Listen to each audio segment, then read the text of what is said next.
Assalamualaikum warahmatullahi wabarakatuh. Perkenalkan, nama saya Salisa Rodoti dari kelas 12 IPA 5, nomor absen 33. Di sini saya akan menjelaskan teks cerita sejarah.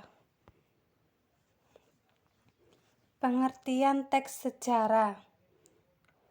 Teks cerita sejarah adalah teks yang menjelaskan dan menceritakan tentang fakta dan kejadian masa lalu yang menjadi latar belakang terjadinya sesuatu yang mempunyai nilai sejarah.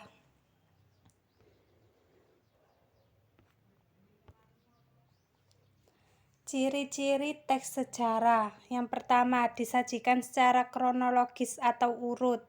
Yang kedua, bentuk teks cerita ulang, recount. Yang ketiga, struktur teksnya berisi orientasi, urutan peristiwa, dan reorientasi.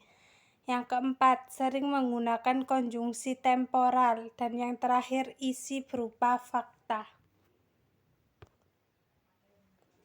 Struktur teks cerita sejarah. Struktur teks cerita sejarah ada 3. Yang pertama, orientasi, berisi tentang pengenalan atau pembukaan dari teks cerita sejarah.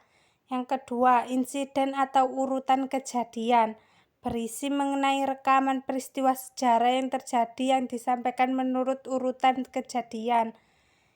Dan yang terakhir, reorientasi, yaitu berisi mengenai komentar pribadi dari si penulis itu sendiri mengenai kejadian yang ditulisnya.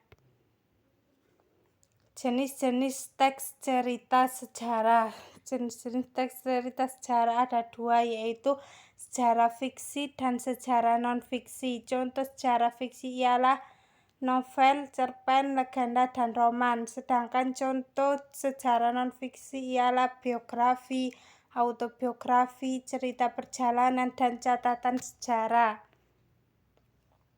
Fungsi teks cerita sejarah ada 4. Yang pertama, fungsi rekreatif, yaitu memberi rasa gembira dan senang kepada pembaca. Yang kedua, fungsi inspiratif, yaitu memberikan inspirasi, imajinasi, dan kreativitas.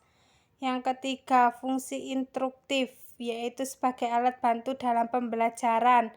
Dan yang terakhir, fungsi edukatif, dapat dijadikan petunjuk dan pelajaran kehidupan. Sekian dari saya. Wassalamualaikum warahmatullahi wabarakatuh.